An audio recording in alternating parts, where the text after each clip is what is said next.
chasse et il y a le tourisme aussi là. C'est extraordinaire.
J'ai repéré deux, trois atypiques, comme on dit à Maurice, cocasses. Très sympa. On va voir ce que ça donne. On croise les doigts et on prie Saint-Hubert, comme toujours.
Ah ouais, je vois. Ça, il a l'andouillé d'attaque du côté des deux qui fait une espèce de... Ouais.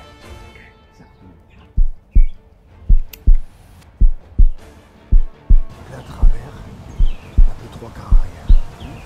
Allez.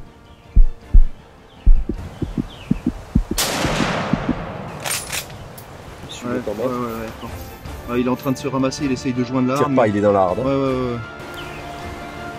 Il y a trop de monde, Il va tomber. Il va tomber. Bravo mon pote. Il est à toi celui-là.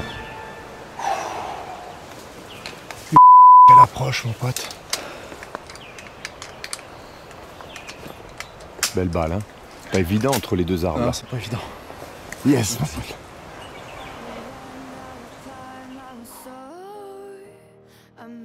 Face caméra, Merci. l'émotion est là, elle est là, nous rejoint. Top. Oh putain, quelle chasse. Dans cette forêt là. On était vraiment dans un milieu très serré là.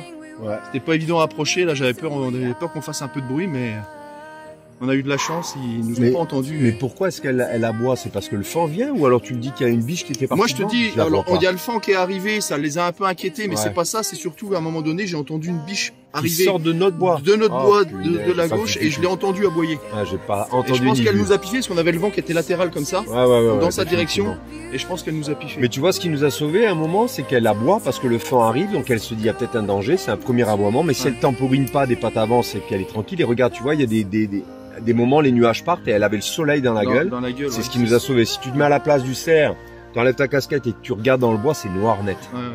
Il y a que le vent qui aurait pu nous avoir. Non, c'était top. On a été les plus malins pour ce coup-ci. Ah ouais, Félicitations. bien qu'on y arrive de temps en temps. T'as apprécié, Leïla? Très. C'est comment? Top. Top.